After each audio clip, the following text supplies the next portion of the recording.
আমাদের physics teacher Varun Kumar Saha, যে কিনা এই প্রতিষ্ঠানের সবচেয়ে সিনিয়র টিচার, তিনি আমাকে প্র্যাকটিক্যাল ক্লাসে প্রাক্তন শিক্ষার্থীদের কথা উদ্দেশ্য করে আমাকে বলে যে তিনি আমাকে 20 বছর পরে টাইট জিন্স আর টপসে দেখতে চায়, যেটা একজন টিচার হিসাবে তার মুখে খুবই অশোভন।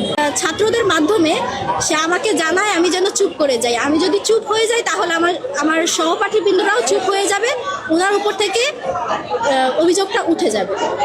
আমি আমার ফ্রেন্ডের সাথে খেলছি, এটা তিনি ভিডিও করে আমাকে কিভাবে বলে যে তোমার মাকে ভিডিওটা পাঠাবো।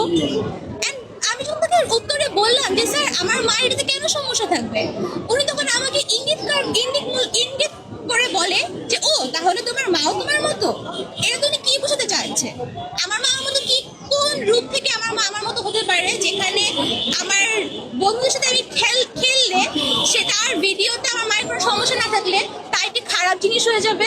ক্লাসের মধ্যে একদিন তিনি আমাদেরকে অঙ্ক করতে দিয়েছে এবং আমার অঙ্কটি মিলেনি, তাই আমি মনোযোগ দিয়ে অঙ্কটি করছিলাম। তো উনি যে কথা বলছিল আমি তখন বুঝতে পারিনি যে উনি কি বলছে।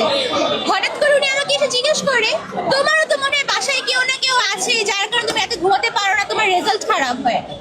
আমার বাসাতে বিড়াল আছে, অবশ্যই আমার মাথায় প্রথমে আমার বিড়ালের কথাটাই আসবে।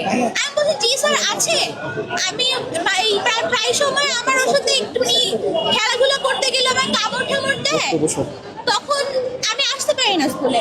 তখন উনি বলে ও তোরা কামড়াকামড়ি করিস।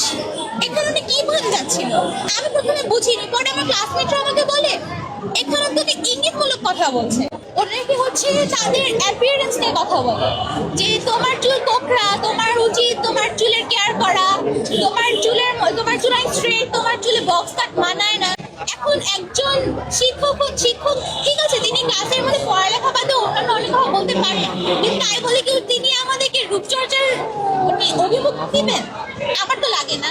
তাছাড়াও তিনি যখন ফ্রেন্ডকে বলে যে তোকে আমি 10 বছর পর তো জিন্স টপসে দেখতে চিনতেই পারবো না, তার মানে কি তিনি আমাদেরকে জিন্স টপসে দেখতে চায় 10 বছর পরে? একটাই জিন্স টপ এসব কথা তো আমার কাছ থেকে এক্সপেক্ট করি। আমাদের কাছে যেটা এসেছে, স্টুডেন্টরা বলেছে যে আপত্তিকর কিছু কথাবার্তা বলার বিষয়ে এরকম আবেদনে তারা লিখেছিল লিখিতভাবে।